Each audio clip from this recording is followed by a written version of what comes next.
চলে আসলাম নতুন একটি ভিডিও নিয়ে। আপনারা দেখতে পাচ্ছেন আমার হাতে একটি থালার উপরে খাওয়ার, সেই খাওয়ারগুলোই রান্না করতে হবে এবং রান্না করে খেতে হবে।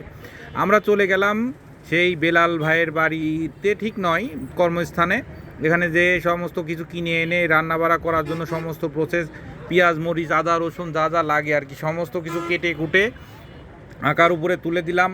এবার রান্না শুরু হয়ে গেল। তারপরে রান্না শেষ হওয়ার পথেই এবং তখনই আমরা খিচুড়ির কার্যক্রমটা শুরু করলাম। খিচুড়ির যে সব মাখিয়ে ম্যারিনেট করে রেখে দিলাম, রেখে দিয়ে হলুদ ছিল না, হলুদ নিয়ে আসালাম, নিয়ে এসে হলুদ দিয়ে মাখিয়ে সুন্দর করে রেখে দিয়ে কিছুক্ষণ পরে আবার স্টার্ট করে দিলাম। এই যে আমাদের সামনে দেখতে পাচ্ছেন আমাদের লোকগুলো, বেলাল, নয়ন, হারুন, এরা সবাই ছিল এবং রান্না শেষ পর্যায়ে আর কি।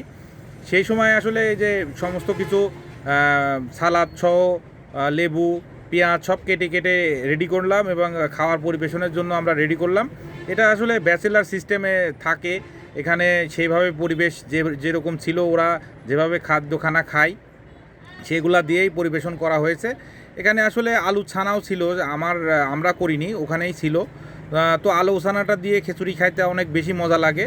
তারপরে আমরা মুরগি কিনলাম, দেশি মুরগি দুটা কিনে এনে রান্না করে সেই স্বাদে আমি নিজে রান্না করলাম। রান্না করার চিত্র ভিডিও করতে গেলে তো হচ্ছে না, ভিডিও করা হয়নি, যে খাওয়া দাওয়া শুরু হয়ে গেল, শেষও হয়ে যাবে। সবাইকে ধন্যবাদ।